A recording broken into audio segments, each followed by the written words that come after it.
10 ang huling bilang ng mga namatay sa pagguho ng basura sa Binaliw Sanitary Landfill sa Cebu City, ayon sa City Disaster Risk Reduction and Management Office.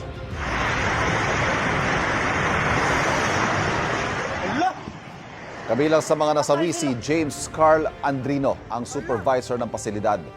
Ayon sa kanyang ama, nakausapan niya si James ilang oras matapos ang pagguho at habang ipit siya sa bumagsak na beam. Pero lumipas daw ang 15 oras at hindi pa rin nakuha si James. Nasawi rin si Rowena Ranido, na kabilang sa HR personnel ng pasilidad.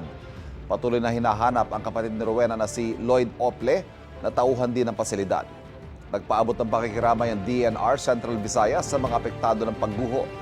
Iniimbisigahan din daw nila ang insidente para matukoy ang sanhi ng pagguho at kung sino ang dapat managot. Naglabas na rin ang DNR ng cease and desist order sa operator ng landfill na Prime Integrated Waste Solutions Incorporated. Kasama sa kanilang tinitignan ay kung compliant sa environmental laws ang pasilidad.